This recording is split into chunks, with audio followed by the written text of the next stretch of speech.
Hello students. तो हम discuss कर रहे थे पाइथन के अंदर फंक्शंस क्या होते हैं। फंक्शंस के बारे में हमने बेसिकली जान लिया कि एक्चुअली काम कैसे करते हैं, पैरामीटर क्या होते हैं, आर्ग्यूमेंट क्या होते हैं। अब काफ़ी सारे आर्ग्यूमेंट्स होते हैं फंक्शन में यूज करते हैं हम, तो उनमें से एक आर्ग्यूमेंट होता है कीवर्ड आर्ग्यूमेंट। तो कीवर्ड आर्ग्यूमेंट भी होता है, कीवर्ड ओनली आर्ग्यूमेंट भी एक होता है जो हम स्टार फंक्शन के साथ स्पेसिफाई करते हैं। तो चलिए आज हम चेक करते हैं कीवर्ड आर्ग्यूमेंट कैसे काम करता है और कीवर्ड ओनली आर्ग्यूमेंट को कैसे स्पेसिफाई कर सकते हैं।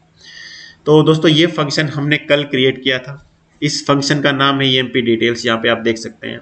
और इस फंक्शन के अंदर हमने 3 पैरामीटर जो है वो डिफाइन किए हैं, नेम, सैलरी और सिटी। अब इस फंक्शन को जब हम कॉल कर रहे हैं यहाँ पे हम इस फंक्शन को कॉल कर रहे हैं, जो कह सकते हैं आप एग्जीक्यूट कर रहे हैं। तो जब कॉल कर रहे हैं तो यहाँ पे हम जो है वैल्यू स्पेसिफाई कर रहे हैं। यानी फर्स्ट पैरामीटर क्या है, नेम, तो फर्स्ट वैल्यू हमने असाइन की नेम, ठीक है, राहुल। सेकंड पैरामीटर सिटी, तो सेकंड वैल्यू हमने जो यहाँ पे सिटी लेनी है, ठीक है। 1,00,000 सैलरी नहीं लेनी, यहाँ पे सिटी लेनी है।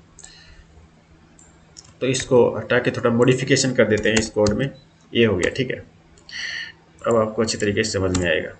तो सेकंड पैरामीटर है सिटी, तो सेकंड हमने सिटी लिया। थर्ड पैरामीटर सैलरी, तो थर्ड वैल्यू भी हमने सैलरी ली। अब इसको अगर एग्जीक्यूट करते हैं तो देखिए, employee name is Rahul, employee is residing in Chennai और गेटिंग 1 लाख पर मंथ। तो ये हो गया आपका एक आर्गुमेंट जो हम एक सीक्वेंस में दे रहे हैं, ठीक है। राहुल, चेन्नई और 1 लाख जो है हमने एक सीक्वेंस में दिया है। ये सीक्वेंस सेम है एज इट इज जो हमने यहाँ पे पैरामीटर स्पेसिफाई किया है। यानी फर्स्ट पैरामीटर नेम है तो फर्स्ट जो है नेम की वैल्यू ही होगी। सेकंड पैरामीटर सिटी है तो सेकंड वैल्यू सिटी की ही होगी। थर्ड सैलरी की होगी। अब अगर हम मान लीजिए चेंज करते हैं,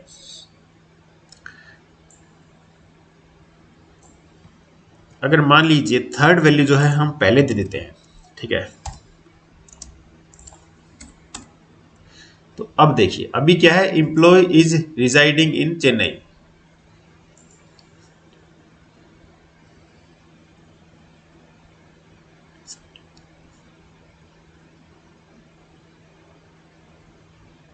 तो अब देखिए क्या हो गया, employee is residing in 1 lakh.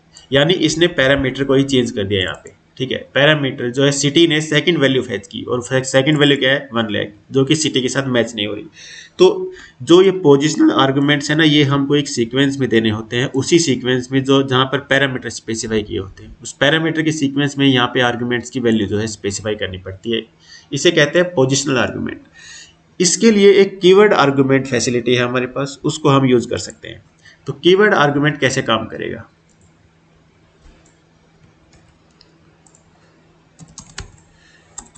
ये तो हो गया एक पोजिशनल आर्गुमेंट। अब कीवर्ड आर्गुमेंट को हम क्या करते हैं, यहां पर जो हमने नेम लिया है ना पैरामीटर, इस नेम पैरामीटर नेम के साथ जो है वैल्यू स्पेसिफाई करेंगे। तो यहां पे हम करेंगे नेम इक्वल्स टू अमित, ठीक है। ऐसे ही सेकंड पैरामीटर के भी जो की है, जो सिटी है, जो पैरामीटर नेम है, इसके साथ स्पेसिफाई करेंगे, ठीक है। सिटी मान लीजिए दिल्ली। और थर्ड पैरामीटर क्या है, सैलरी। सैलरी हो गई 25,000, ठीक है। तो यहाँ पे ये कीवर्ड आर्गुमेंट है यहाँ पे, ठीक है। ये कीवर्ड आर्गुमेंट इसी को कहते हैं कि पैरामीटर नेम के साथ वैल्यू को स्पेसिफाई करना, ठीक है। अब इसको एग्जीक्यूट करते हैं। तो देखिए, employee name is Amit, residing in Delhi and getting 25,000, ठीक है। तो ये हो गया कीवर्ड पैरामीटर। कीवर्ड पैरामीटर को हमने जो नेम है, पैरामीटर नेम, इसके साथ स्पेसिफाई किया। अब आप कहोगे सर इसकी क्या ज़रूरत है नेम लेने की, डायरेक्ट सीक्वेंस में डायरेक्ट इसी में दे देते हैं। तो यही एक फ़र्क है, जो पोजिशनल आर्गुमेंट यहाँ पर लिया है और जो कीवर्ड आर्गुमेंट यहाँ पर लिया है।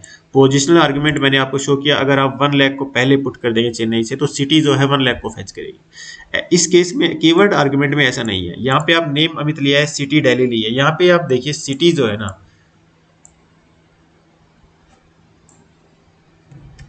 अगर आप इसको सैलरी के बाद भी ले लेते हो ना, तो अब देखिए देखिए, यानी employee is residing in Delhi. City Delhi पे है, लेकिन जो सिटी थर्ड नंबर पे है, लेकिन सिटी को यहाँ पे किसने फेच किया है, दिल्ली ने फेच किया है, ठीक है। तो यही कीवर्ड में एक फैसिलिटी होती है कीवर्ड आर्गुमेंट। इसमें चाहे है ना ऑर्डर फॉलो करने की जरूरत नहीं है, जैसे पोजिशनल आर्गुमेंट में ऑर्डर फॉलो करने की जरूरत है। यहाँ पर कीवर्ड आर्गुमेंट में ऐसा नहीं है। बिना ऑर्डर के भी हम की के साथ, नेम के साथ, पैरामीटर नेम के साथ वैल्यू स्पेसिफाई कहीं पर भी कर दे, फर्स्ट नंबर, सेकंड नंबर, वो मैटर नहीं करता है, सीक्वेंस मैटर नहीं करती है। इसको कहते हैं कीवर्ड आर्गुमेंट। ठीक है, अब एक होता है कीवर्ड ओनली आर्गुमेंट। तो कीवर्ड ओनली आर्गुमेंट में क्या होता है, एक स्टार होता है, उस स्टार के साथ हम जो है किसी भी पैरामीटर नेम के बाद, यानी यहाँ पे हमने 3 पैरामीटर लिए हैं। फर्स्ट नेम को तो हम ऐसे ही रखना चाहते हैं, पोजिशनल आर्गुमेंट देना चाहते हैं। अब इसके बाद जितने भी पैरामीटर हैं ना, बच गए ना दो, दोनों को हम कीवर्ड बनाना चाहते हैं। ठीक है, तो उसके लिए हमारे पास एक फैसिलिटी है, उसको हम कहते हैं स्टार। यहाँ पे स्टार लगा देंगे। ठीक है, तो स्टार हो गया यहाँ पे। अब हमने सिटी लिया और सैलरी लिया। ठीक है, यहाँ पे अब जो एम्प्लॉय डिटेल्स है, इसमें हमने नेम जो है अमित लिया है, तो इसको हटा दो नेम को, क्योंकि ये कीवर्ड आर्गुमेंट नहीं ले गया। जो स्टार है ना, स्टार के बाद के जितने भी पैरामीटर है, इन्हीं को कीवर्ड स्पेसिफाई करेंगे। स्टार से पहले के जो है वो पोजिशनल ही रहेंगे। तो पोजिशनल मतलब डायरेक्ट नेम की वैल्यू, यहाँ पे अमित, इसको नेम स्पेसिफाई नहीं किया। ठीक है, इसके बाद जो है सैलरी है और सिटी है। तो देखिए अब ये कैसे रन होगा। ये एरर आया है लाइन नंबर 7। ठीक है, लाइन नंबर 7 में क्या है, हम यहाँ पर जो है इसको कमेंट करना पड़ेगा। तो कमेंट हम कैसे करेंगे, मैंने बताया था हैश लगाकर, यानी लाइन नंबर 7 जो है एग्जीक्यूट नहीं होगी, इसको कमेंट कर दिया है हमने। अब देखिए, employee name is Amit, residing in Delhi and getting 25,000 per month. ठीक है, तो इस तरह से जो कीवर्ड ओनली आर्गुमेंट जो है वो हम स्टार से स्पेसिफाई कर सकते हैं, कहीं पर भी स्पेसिफाई कर सकते हैं, सिटी के बाद भी स्पेसिफाई कर सकते हैं। तो स्टार के बाद के जितने भी पैरामीटर्स होंगे उनको हमें कीवर्ड आर्गुमेंट देना पड़ेगा, और स्टार से पहले के जो है उनको हम पोजिशनल आर्गुमेंट दे सकते हैं। तो ये था कीवर्ड आर्गुमेंट और कीवर्ड ओनली आर्गुमेंट पाइथन के फंक्शन के अंदर। Thank you very much for watching.